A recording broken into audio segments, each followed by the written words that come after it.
안녕하십니까. 고독한 낭독회에 와주신 여러분들 반갑습니다. 오늘 고독한 낭독회에서는요, 다산의 마지막 편지라는 책 준비했습니다.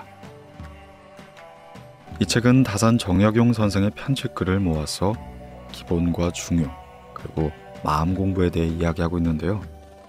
인문학 강사로 활동 중이신 박석현 저자의 삶 속에서 느낀 생각들을 다산 정약용 선생의 편지를 모셔와서 조금 더 가깝게 글을 느끼고 이해할 수 있도록 구성되어 있습니다. 다산 정약용 선생이 우리나라 역사상 가장 뛰어난 학자라 평가받는 이유는 아주 오랜 시간이 흐른 지금까지도 그의 글이 깨달음을 전하기 때문일 겁니다. 책에는 다산 정약용 선생과 저자가 말하는 태도와 습관, 공부, 사람이란 주제로 그게 4가지의 길잡이가 나와 있는데요. 오늘 고독한 낭독회에서 책을 한번 살펴보면서 여러분들께 하나의 길잡이가 되어주길 기대해봅니다. 네, 그럼 다산의 마지막 편지, 오늘 고독한 낭독회에서 잠시 만나보시죠.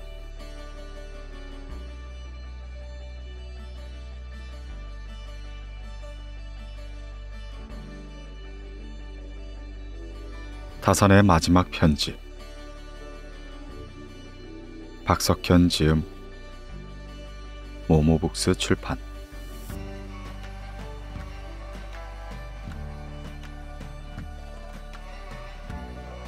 매년 주제를 정해서 살아라. 나는 어렸을 적 새해를 맞을 때마다 1년 동안 공부할 과정을 미리 계획해보곤 했다. 옛날 학문하는 방법은 5가지가 있다. 넓게 배우고, 따져서 묻고, 조심해서 생각하고, 명백하게 분별하고, 독실하게 실행하는 것이다. 오늘날 학문하는 사람들은 첫째 넓게 배울 뿐 따져 묻는 것 이하에는 마음을 쓰지 않는다. 시서와 예학으로서 그 기본을 배양하고, 역사와 철학으로서 세상의 바른 이치에 통하고 만물의 모든 실정을 두루 알게 된다.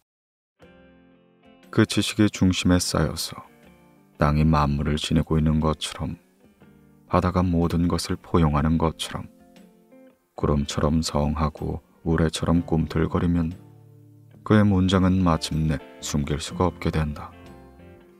그런 다음에야 사물과 서로 만나는 것이다. 가깝게는 사람을 감동시킬 만하고, 멀게는 천지를 움직이며 귀신을 감동시킬 만할 때 이것을 곧 훌륭한 문장이라 이른다. 다산의 편지 중, 사람은 평생 생각하는 것보다 많은 것들을 하며 살아갈 수 있다. 5분, 10분을 아껴 쓰는 습관을 가져야 한다. 매일 누구나 똑같이 24시간을 선물 받아도 하루를 48시간처럼 쓰는 사람이 있고 12시간의 가치도 누리지 못하는 사람이 있다. 매일 허투루 보내는 짧은 시간을 소중히 생각해야 한다. 무언가를 기다리며 흘려보내는 5분, 10분을 아껴서 책을 읽거나 강의를 듣는 데 사용해보자. 그렇게 누적된 시간은 실로 커다란 선물이 되어 돌아올 것이다. 늘 꿈을 꾸고 그 꿈을 이루기 위해 글로 써서 잘 보이는 곳에 놔두고 끊임없이 노력해야 한다. 항상 꿈을 향해 노력하고 도전하는 자세가 필요하다.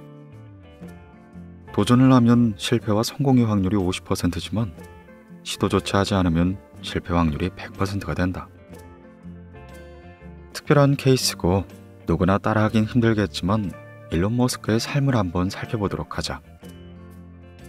1971년 남아공에서 태어난 일론 머스크는 12살 어린 시절 독학으로 코딩을 익혀서 게임 잡지사에 $500를 받고 팔았다. 학창시절 친구들에게 괴롭힘을 당해 전학을 갔는데 그곳에서 더 심한 괴롭힘을 당한 경험도 있다. 이후 캐나다에서 대학을 다니다 미국 아이비리그 유펜으로 편입하여 물리학과 경제학을 복수 전공하고 졸업했다.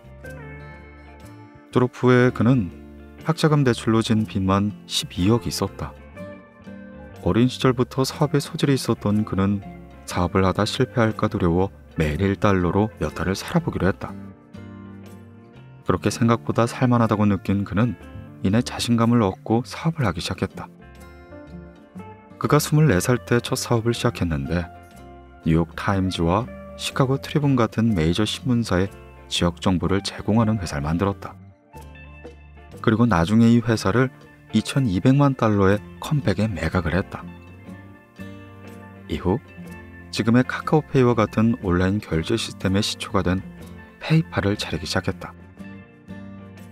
2002년에는 스페이스 X라는 회사를 설립해서 우주 사업 또한 시작했다. 이후 테슬라의 최대 주주였던 그는 그 다음에 테슬라의 CEO가 된다. 그는 영화나 만화에도 출연을 하고 사운드 클라우드에 랩을 해서 올리기도 한다. 우리가 스티븐 잡스를 이야기할 땐 혁신이란 표현을 하지만 일론 머스크를 얘기할 땐 인류의 도약이란 표현을 쓴다. 그는 지금도 하루에 16시간 이상 일한다. 저는 사실 두려움을 많이 느끼곤 합니다. 하지만 그 어떤 일이 중요하다고 판단된다면 실패가 예상되더라도 바로 실행에 옮겨버립니다. 마지막으로 저는 절대 포기하지 않습니다. 일론 머스크. 가끔 늦은 저녁에 나와 함께 술잔을 기울이며 이야기를 나누는 선생님 한 분이 계신다. 교육을 전공한 그는 학문에 대한 배움을 게을리하지 않으며 늘 끊임없이 공부하는 것을 삶의 습관으로 삼고 있다. 그가 세상을 살아가는 방식을 들으며 많은 것을 깨달았고 그렇게 사는 것이 단 한 번뿐인 인생을 참으로 의미 있게 만드는 것일 수도 있겠단 그런 생각을 해보았다. 그가 사는 방식은 다음과 같다. 매년 주제를 정해서 사는 것이다.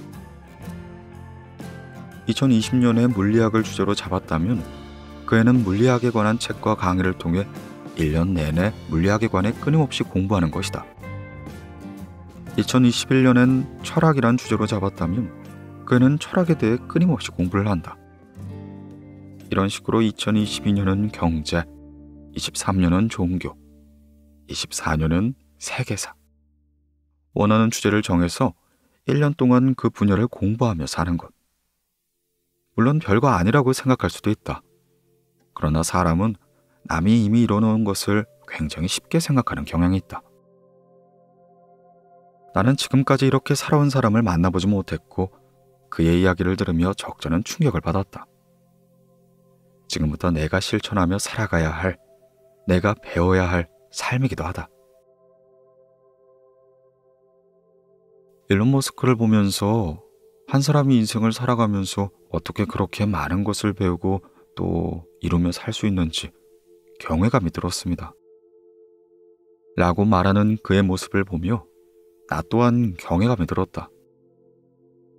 일론 머스크의 삶을 동경하며 그렇게 살고자 노력하는 그의 삶을 통해 나 역시 큰 깨달음을 얻은 것이다. 우리는 살아가면서 많은 스승을 만난다. 길을 걷다 만나는 나무가 스승이 될 수도 있고 나의 자식이 스승이기도 하다. 내 아내 역시 나의 스승이며 내 부모와 내가 아는 많은 사람들이 나에게 깊은 가르침을 주는 스승이다. 이처럼 살아가면서 만나는 수많은 스승으로 인해 깨달음을 얻을 수가 있다. 헌데 중요한 것은 깨달은 그것을 실천하느냐, 실천하지 않느냐의 차이다. 나는 그 선생님의 이야기를 들으면서 올해부터 주제를 하나 정해서 살기로 했다. 그것을 위해 배움을 게을리하지 않아야겠다는 생각까지 했다.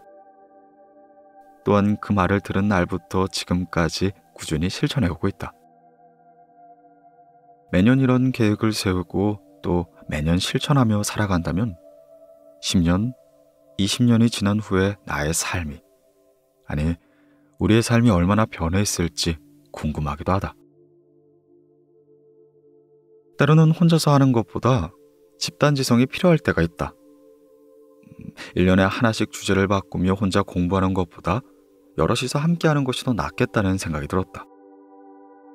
무언가를 공부하기 위해서 1년이란 시간도 짧겠지만 나는 주기를 더 짧게 하기로 했다. 만약 모자란다면 더하면 되니까 말이다.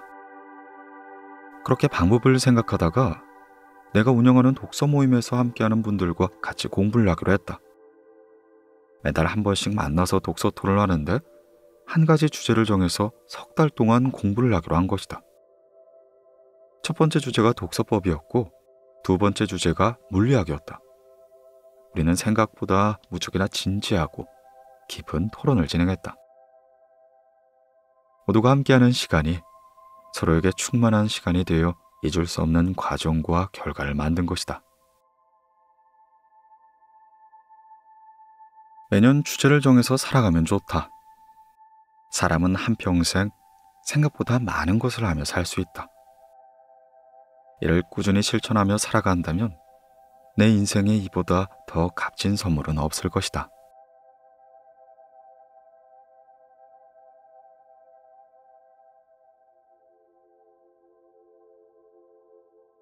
좋은 친구를 만나라. 스스로의 인격을 엄격하게 갈고 닦았다면 그가 사시는 벗 또한 자연스레 단정한 사람을 만나게 된다. 기질로 인생의 목표가 비슷하게 되어 서로 찾기 마련이니 억지로 사귀려 애쓰지 않아도 된다. 불효자를 가까이 하지 말고 형제간에도 극진히 아끼지 않은 사람도 가까이 하지 말거라. 사람의 진면목을 보려면 그가 가정에서 하는 행실을 관찰해야 된다. 나는 벗을 사김이 온당치 못한 나머지 마치 화살촉을 갈고 칼날을 당금질하여 나를 해칠 궁리만 하는 이들이 사방에 널렸다. 이들 대부분은 예전 나와 친교를 맺었던 사람들이다. 하여 나는 이 일로 친구 사귀는 법을 깨닫게 되었다. 타산의 편지 중 어떤 친구를 만나느냐에 따라 사람의 인생이 바뀔 수가 있다. 인생은 선택의 연속이다. 살아가면서 수시로 만나는 선택의 갈림길에서 늘 올바른 선택만은 할 수 없다.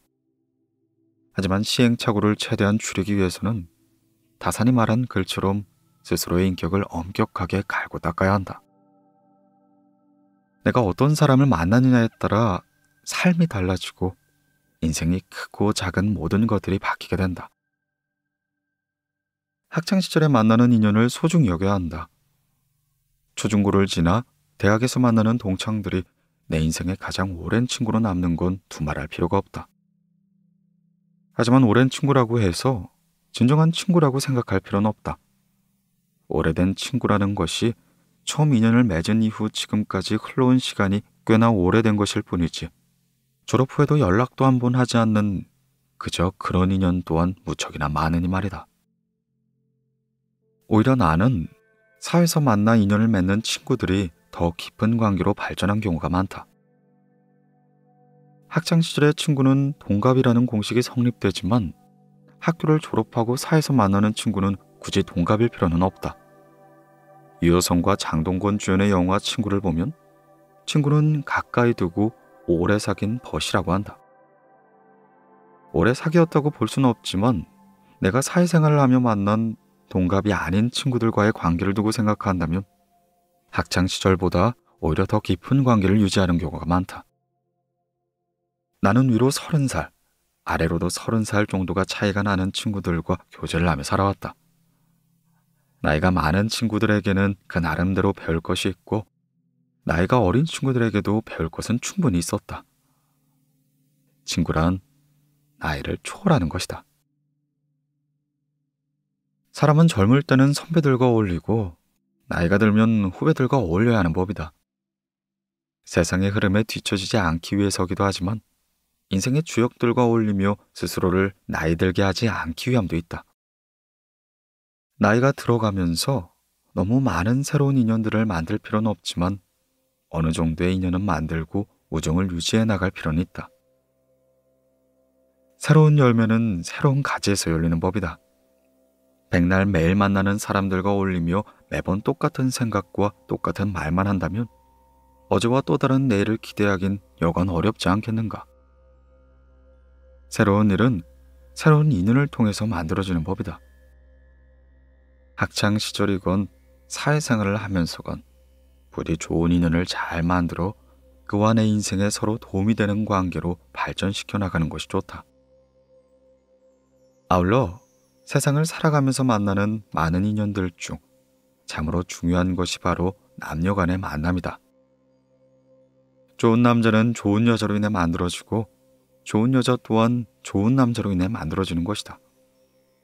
여자든 남자든 이성을 잘못 만나 패가 망신하는 경우를 자주 접할 수가 있다. 좋은 이성을 고르는 방법은 스스로가 선택해야겠지만 참고가 될까 하여 힌트를 조금 공개하도록 하겠다. 1. 성품이 좋은 사람. 사람은 사기절을 겪어봐야 알 수 있는 법이라고 한다. 짧은 연애를 통해 내 인연이 아니라고 판단되어 빠른 이별로 이어질 수도 있는 것이다. 하지만 내 사람인지 아닌지는 사계절이 지나보면 자연스럽게 알게 된다. 작정하고 속이는 경우를 제외하면 보통 사계절을 두고 보면 성품이 드러난다. 동성이든 이성이든 사계절을 겪어보면 상대를 알 수 있으니 이를 기억해야 한다. 성품을 알았다면 그 이유는 스스로가 잘 판단할 일이다. 어른에게 잘하는 사람. 요즘 애완동물을 키우는 집들이 많다. 집에서 키우는 강아지나 고양이에게는 사랑과 정성을 기울이며 무척이나 잘 대한다. 하지만 막상 어른들을 대하는 태도엔 문제가 있는 경우가 있다. 이는 기본적으로 사람을 대하는 태도를 말한 것이며 그중 어른을 대하는 태도를 자세히 관찰해보자. 어른에게 예의 바른 사람치고 어긋난 사람은 없다. 하는 척하는 것과 정말 내면이 드러나게 하는 것 정도는 평소 구별할 수 있는 눈을 기르도록 해야 한다.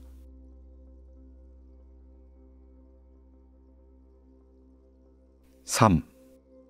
사소한 것으로 시비가 붙거나 싸우는 상대를 경계할 것. 연애 시절 사소한 것으로 자주 시비가 붙거나 그것이 싸움으로 이어진다면 이는 필시 결혼 생활에도 그대로 이어질 확률이 매우 높다. 애초에 평생을 그렇게 살기로 작정했다면 말리지는 않겠으나 보다 원만하고 행복한 결혼 생활을 원한다면 성격이 모난 이성은 피하는 것이 좋다. 이 또한 사기절을 만나보면 알 수 있다. 물론 내 성격이 모나지 않았는지 또한 수시로 자가 진단을 해야 한다. 4. 너무 예쁘거나 잘난 이성에게 매료되어 이성을 잃지 않도록 할 것. 아름다운 장미엔 가시가 있는 법이다. 내 눈에 보기 좋은 것이라면 다른 이에게도 보기 좋은 법이다. 예쁘거나 잘난 사람은 본인이 잘났다는 것을 잘 안다. 그로 인해 자존심이 셀 수도 있고 콧대가 높을 수도 있다. 가장 좋은 것은 외모도 잘났고 내면도 잘난 것이겠지만 그런 이성을 만나기란 무척이나 힘든 법이다. 그런 이성을 만나고 싶으면 우선 스스로를 갈고 닦아 그런 이성에게 어울리는 사람이 되도록 하자. 편집섭 가수의 노래 희망사항 마지막 구절을 떠올려보자. 그런 여자에게 너무 잘 어울리는 난 그런 남자가 좋더라. 5. 독서와 사색을 즐기는 사람. 그런 사람에게 늘 배울 것이 많다는 것은 당연한 말이다. 술을 권하는 친구보다 책을 권하는 친구를 만나야 한다. 책을 가까이 하는 사람을 만나서 손해볼 일은 없다. 독서를 해서 얻은 지식과 기억을 통해 창조와 상상력이 만들어지고 그것이 나를 형성하는 자원이 된다. 독서는 나를 좀 더 나답게 만드는 일이다. 그러니 독서와 사색을 즐기는 상대를 만나 서로에게 도움이 되는 시간을 만들어 나가는 일은 매우 중요하다 할 수 있다. 만일 나의 아버지와 어머니가 만나지 않았더라면 지금의 나는 없을 것이고 아이들 또한 태어나지 않았을 것이다. 살아가면서 만나는 좋은 친구들 중 동성 친구들도 중요하지만 이성 친구도 가려 사귀도록 해서 내 인생의 소중한 유산을 만들어 나가는 것이 좋다. 자고로 초록은 동색이고 유유상종이라고 했다. 좋은 상대를 만나기 위해서 내가 먼저 좋은 사람이 되어야 한다는 것은 지극히 당연한 이치이다. 스스로를 갈고 닦음에 있어 게으름이란 있을 수가 없다. 쉼과 게으름은 분명 구분되는 것이니 적당히 쉬었다고 생각이 든다면 이제 또 움직이도록 하자. 갈수록 세상이 밝아지고 좋아진다. 밝게 빛나는 세상 한 구석에는 분명 밝은 빛과 대조되는 어두움이 있을 것이다. 세상이 많이 밝아진 대신에 우리의 마음이 어두워졌는지도 모른다. 그 어둠 속에 한 줄기 빛을 찾기 위해 이토록 친구를 갈망하는 것인지도 모르겠다. 좋은 친구를 만나라. 그와 당신의 인생이 바뀔 것이다.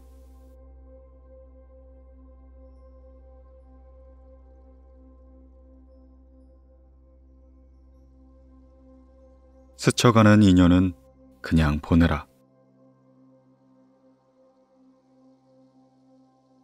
사람이 집안에서 가장 힘써야 될 것은 그곳에 화기가 돌도록 하는 일이다. 일갓길이 자리를 같이 한다거나 가끔 친한 손님이 찾아오면 기쁜 마음으로 맞아 대접해야 한다. 하룻밤이라도 더 주무시고 가게 하여 마음을 흐뭇하게 해줘야 한다. 재앙과 복의 이치에 대해서 옛날 사람들도 오래도록 의심해왔다. 중과 효를 다한다고 해서 꼭 화를 면하는 것도 아니요, 방종하는 놈이라고 해서 꼭 팔자가 사나운 것도 아니다. 하나 착한 행동을 하는 것이 복을 받을 수 있는 당연한 길이라 군자는 애써 착하게 살아갈 뿐이다. 이 늙은 아비가 세상살이를 오래 경험하였고 또 어렵고 험난한 일을 여러 겪어보아서 사람들의 심리를 두루 알게 되었다. 무릇 천륜의 야박한 사람은 결코 믿을 수가 없으니 절대 가까이에서는 안 된다. 그가 비록 충성스럽고 인정이 많고 부지런하고 인접하여 온 정성을 다해 나를 섬겨준다고 한들 그들은 끝내 은혜를 배반하고 의리를 잊어먹는다. 아침엔 따뜻하게 대해주더라도 저녁엔 차갑게 변하는 것이다. 그러니 그런 사람들은 절대 가까이 하지 말거라. 다산의 편지 중.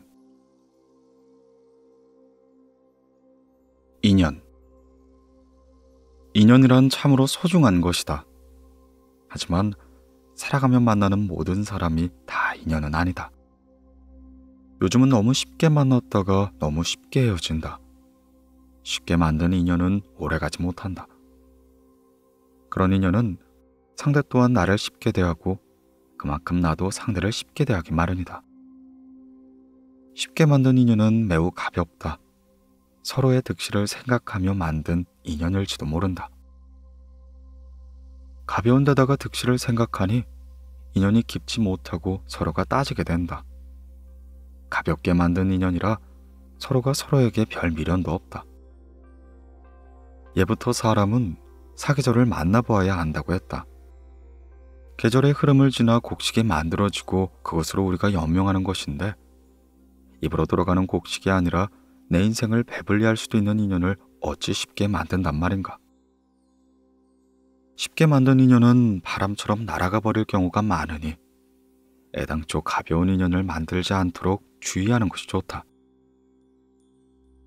물론 인연을 맺어서 도움이 될 때도 많겠지만 피해를 입는 경우 또한 많다. 그러니 늘 인연을 맺기를 서두를 필요가 없다. 옷깃만 스쳐도 인연이라고 하지만 옷깃만 스친 사람들까지 모두 인연을 맺을 필요는 없다. 스쳐가는 사람들을 모두 다 인연을 만들려 하다 보니 정작 좋은 인연에게 소홀해질 수가 있다. 인연을 너무 애프게 해서는 안 된다. 인간에게 주어진 시간의 유한함을 늘 명심해야 한다는 것이다.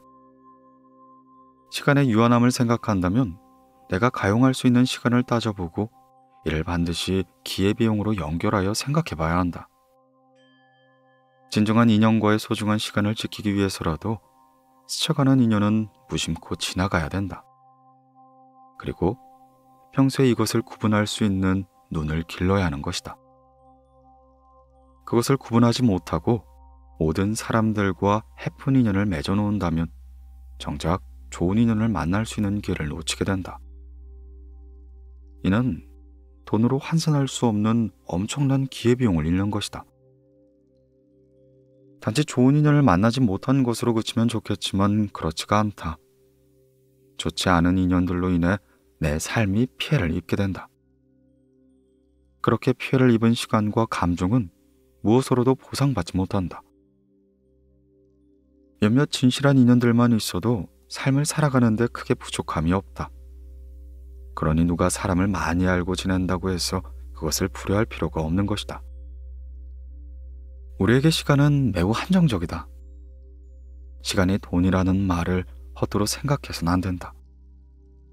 시간과 돈, 능력 등 주어진 자원이 제한적인 상황에서 인간은 다양한 기회를 모두 선택할 수가 없다. 선택할 것과 버릴 것을 신중하면서도 빠르고 과감하게 판단해야 한다. 어떤 기회의 선택은 곧 나머지 기회들에 대한 포기를 의미한다. 그 기회 중 참으로 소중한 것이 바로 인연을 맺는 기회라 할 수 있다. 나는 세상을 살아오면서 귀한 인연들을 많이 만났다. 그리고 그러한 인연들 중에 좋지 않은 인연 또한 제법 있었다. 좋지 않은 인연인 경우에는 시간이 지나 인연을 정리하며 많은 생각을 할 수 있었다. 인연이 아닌 인연들로 인해 얻은 것과 버린 것들을 생각하며 다시는 그런 실수를 하지 말아야지 생각했다. 하지만 내가 사람을 잘 몰라서 그런 것인지 상대가 작정하고 가면을 쓴 것인지 가리는 것이 마냥 쉽지만은 않다. 그렇게 나이가 들며 조금씩 사람을 가려 만나는 법을 자연스럽게 알게 된다. 이것이 연륜인가 보다. 오랜 시간을 함께하고 싶은 사람일수록 더 격식을 차려 대해주는 것이 좋다. 사람은 본디 자주 보면 귀한 줄 모르는 법이고 귀한 것도 자주 대하다 보면 예사롭게 여기기 마련이다. 우리가 먹는 음식이 그러하고 물과 공기 또한 마찬가지다. 늘 그 자리에 있는 것만 같고 늘 당연하다고만 생각하는 것이 사람의 마음이다. 음식은 지금의 우리 육신을 만들었지만 우리가 살아가면서 만난 인연은 나의 내면 형성에 큰 틀을 마련하게 된다. 이에 가까운 사람일수록 어려워하는 지혜가 필요한 것이다. 불각은 불과 원을 기억해야 한다. 서로 간의 거리가 참으로 중요하다. 사람과 사람과의 관계는 늘 적당한 거리를 두어야 한다. 너무 가까이에서도 안 되고 너무 멀리에서도 안 된다. 이는 마음의 거리라는 말로 표현될 수도 있다. 마음의 거리를 두며 가깝지도 멀지도 않은 적당한 거리를 유지하며 인간관계를 맺는 것이 세상을 살아가며 인간관계에 큰 지혜로 적용될 것이다. 남녀 간의 만남이 그러할 것이고 친구나 선후배와의 만남 또한 그러할 것이다. 너무 허물없이 대하면 실수를 하기 마련이다. 자칫 나의 밑바닥까지 상대에게 다 들춰질 수가 있다. 서로의 모든 것을 알아서 좋은 것도 있겠지만 상대방의 밑바닥까지 다 알게 된다면 좋지 않은 일이 더 많을 수가 있다. 모름지기 사람은 서로에 대해 조금 모르는 것이 오히려 낫다고 말한다. 이는 상대에 대한 신비감을 떠나서 조금은 어려워하고 조금은 격식을 차리는 관계 속에서 신뢰와 존중을 만들어가는 것이 좋다. 항상 상처는 멀리 있는 사람이 아닌 가까운 사람에게서 비롯되는 법이니까. 사람은 완벽하지 못해서 세상을 살아가면서 실수를 많이 하게 된다. 사람을 만나는 것 또한 마찬가지인데 좋은 사람인지 알고 만났으나 그렇지 못한 경우도 있을 것이며 스쳐가는 인연인지 알았으나 만나고 보니 평생 인연으로 남는 경우도 있다.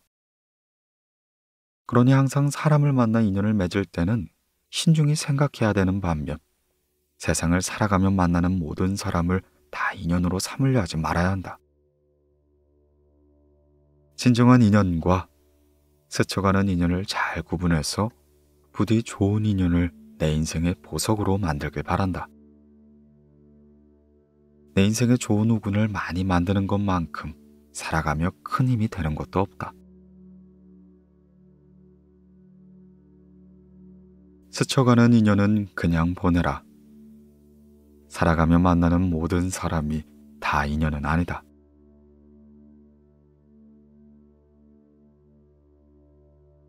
인맥. 도움을 주고받을 수 있는 인간관계를 소위 인맥이라고 한다. 어디 가서 많은 사람을 안다고 함부로 자랑하지 말아야 한다. 내가 인맥이라고 말하는 사람이 사실은 모두 내 인맥이 아니다. 단지 얼굴만 아는 사이와 진정한 인맥은 구분되어야 한다. 언제든 부담 없이 연락할 수 있고 거짓 없는 반가운 마음으로 나를 반겨주는 것이 진정한 인맥이다. 진정한 인맥은 대부분의 사람이 망설일 만한 큰 부탁 또한 흔쾌히 들어줄 수 있는 사람이다. 늘 그러하진 않겠지만 보편적으로는 그러할 것이다. 만일 사소한 부탁조차 망설여진다면 그저 얼굴만 아는 사람일 뿐이다. 인맥은 내가 그럴 만한 사람이어야 상대도 나를 그만한 사람으로 생각한다. 많은 사람을 안다고 습관처럼 자랑하는 사람은 항상 조심해야 한다. 사람은 내가 내세울 것이 없으면 주의를 팔게 되는 경향이 있다. 본인보다 주의를 내세워서 인맥을 자랑하는 법이다. 많이 친하지 않은 상대를 무척이나 친한 것처럼 자랑하지만 대부분의 상대는 그렇게 생각하지 않는 경우가 많다. 내가 누굴 안다 자랑하기보다는 내가 먼저 자랑스러운 사람이 되는 것이 좋다. 사람은 본디 남에게 옹졸하고 본인에겐 한없이 관대한 법이다. 나 자신과 결코 타협해서는 안 된다. 인생은 유한하다. 생각보다도 무척이나 짧은 것이 우리네 인생이다. 짧은 인생, 나의 족적을 남길 수 있도록 열심히 살아야 한다. 노는 것도 열심히, 일도 열심히 해야 한다. 또한 죽을 때까지 공부를 결코 게을리해서는 안 된다. 진중한 공부는 학교를 졸업하고부터 시작되는 법이다. 세상을 향한 공부와 스스로의 내면을 갈고 닦는 공부를 게을리하지 않는다면 어느 순간부터 주위에서는 나를 자랑스럽게 생각할 것이다. 그렇게 내가 서서히 누군가의 인맥으로 만들어지는 것이다. 서서히 내가 중심으로 다가가는 것이다. 인맥을 자랑하지 말자. 늘 내 스스로가 주위에 좋은 인맥이 될 수 있도록 노력하는 것이 좋다.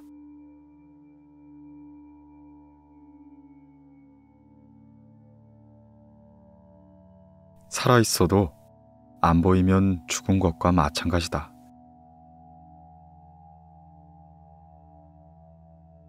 옛사람이 이렇게 말했다. 죽은 자가 다시 살아서 돌아와도 능히 부끄러운 마음이 없어야 한다. 내가 살아생전 다시 다산초당에 갈 수 없는 것은 또한 죽은 사람이나 매한 가지다. 혹시 다시 간다고 해도 부끄러운 빛이 없어야 할 것이다. 그러니 내가 거기서 너희와 함께 공부할 때처럼 너희가 지켜주면 고맙겠구나. 내가 그곳에서 살아있을 때처럼 말이다. 다산의 편지 중. 관점을 바꾸면 그리 슬퍼할 일도 즐거울 일도 없다. 누군가 죽는다고 하여 그리 슬퍼할 일도 없을 것이고 곁에 있다고 하여 그리 즐거울 일도 없을 것이다. 나이가 들어가면서 삶과 죽음에 대한 생각을 더 자주, 더 많이 하게 된다. 그만큼 살아갈 날이 줄어드는 반면 삶을 조금씩 더 알아간다는 의미이기도 하다. 물론 주위의 죽음과도 자주 마주하게 된다. 가족과 주변인들의 죽음을 접하며 슬픔과 위로, 비통함과 허무함을 함께 나누기도 한다. 죽음은 나와 별개로 멀리 있는 것 같지만 사실은 늘 우리와 함께한다. 그만큼 살아가면서 삶과 죽음에 대해 깊이 있는 생각을 해볼 필요가 있다. 잘 살기 위해서 죽음을 생각하고 잘 죽기 위해서 삶을 고찰해야 할 필요가 있다. 물론 그렇다고 너무 염세적인 사고를 하며 살아갈 필요는 없다. 가족이나 주위의 죽음을 접하며 창자가 끊어지는 듯한 고통을 느끼고 비통한 마음을 함께한다. 하지만 가만히 한번 바꿔 생각해보자. 이렇게 생각해본다면 죽음을 받아들이는 우리의 자세가 조금은 의연해질지도 모르겠다. 이 세상에 내가 알고 지내는 사람이 많을까? 아니면 나와 인연을 맺지 않고 사는, 즉 내가 모르고 지내는 사람이 더 많을까? 당연히 내가 모르고 살아가는 사람이 더 많을 것이다. 나에게는 그들의 존재가 아무것도 아닌 것처럼 그들에게도 나라는 존재는 아무것도 아닐 것이다. 아니, 아무것도 아닌 존재가 아닌 세상에 존재하는지조차도 모르고 살아간다는 표현이 더 적당할 것이다. 자, 그럼 이렇게 한번 생각해보자. 내가 알고 지내는 사람들 중 평소에 연락하고 지내는 사람이 많을까? 아니면 연락을 하지 않고 지내는 사람이 더 많을까? 당연히 연락하지 않고 지내는 사람이 훨씬 더 많을 것이다. 핸드폰에 저장된 번호 중 1년에 한 번도 연락하지 않고 지내는 사람이 더 많을 거라는 건 대부분의 사람이 공감하는 바일 것이다. 먼 친척보다 가까운 이웃이 낫다는 말이 있다. 평생에 한 번 소식조차 전하지 않는 먼 곳의 친척보다야 가까이 살며 수시로 얼굴을 마주치고 사소한 이야기라도 나누는 이웃을 더 가깝게 느끼는 것은 비단 나 혼자만의 생각은 아닐 것이다. 무소식이 희소식이라는 말로 스스로 위안을 하면서 서로의 안부를 묻지 않고 살아가는 인연이 참으로 많다. 이렇듯 연락을 하지 않고 지낸다면 살아있어도 죽은 것이나 다름없다. 생명이 태어나 한평생 살다가 생을 마감하는 것이 물이 흐르고 시간이 흐르는 것과 같이 자연스러운 세상의 이치이다. 그러니 우리가 세상을 살아가면서 알게 된 사람들과 멀어진다거나 헤어지더라도 너무 슬퍼하거나 좌절할 필요가 없다. 최소한 어디선간 살아있을 것이니 말이다. 설령 생을 마감했다고 해도 슬픈 감정을 느끼는 것은 찰나일 뿐이다. 평소 보지 않고 살았으니 그만큼 내 삶에 영향을 미치는 일 또한 적기도 했을 것이다. 그와 내 삶의 연결고리가 끊어진 시간만큼 서로가 더 먼 남남이 되어갔을 것이다. 나와 친하게 지냈던 대학 선배가 한 명 있었다. 학교를 다닐 때 1년 동안 기숙사에서 한 방을 쓰며 우정을 쌓은 마치 친형과도 같은 좋은 선배였다. 하지만 학교를 졸업하고 난 뒤에는 1, 2년에 한 번 정도 전화통화를 하며 안부를 물을 정도였다. 그마저도 결혼을 하고 사회생활을 시작하고 나니 더욱더 뜸해져서는 서로의 근황을 전하지도 않고 그저 그렇게 시간이 흘러갔다. 내 첫 번째 책이 나오고 안부 문자를 보냈는데 답이 없었다. 그리고 이틀쯤이 지나니 그 선배의 전화번호로 그의 아들에게 문자가 왔다. 부고. 갑작스러운 부고에 당황하시겠지만 아버지께서 병원으로 돌아가셨습니다. 전화번호 부에 있는 단체 문자로 보내니 오해 없으시길 바랍니다. 아들 이땡땡 배상. 그가 세상의 빛을 본 지 49년 만의 일이었다. 삶이 헛되고 또 헛되다는 생각이 들었다. 하지만 한편으로는 그의 생사도 확인하지 않고 살아갔던 지난 세월과 과연 무엇이 달라진 건지 생각해보지 않을 수가 없었다. 살아있어도 보지 않으면 죽은 것과 마찬가지라는 말이 비로소 실감이 된 것이다. 그가 어딘가에 살아있을 때와 그가 세상을 떠난 후에 내 삶이 전혀 달라진 게 없다는 생각이 들 때 마음의 거리와 물리적 거리에 대해 생각해보게 되었다. 그러니 세상을 살아가면서 사람을 너무 미워할 필요가 없다. 그저 지금 내 눈에 안 보이고 가뭄에 콩나듯 본다면 살아있어도 죽은 것과 다를 바가 없다. 상대의 육신이 죽고 사는 것과는 상관없이 그저 내 눈에 멀어져 보이지 않거나 내 마음속에서 죽은 사람이면 죽은 것이 된다. 이와 반대로 육신이 죽었다고 해도 내 마음속에 살아있는 사람이라면 영원히 나와 함께 살아있는 것이다.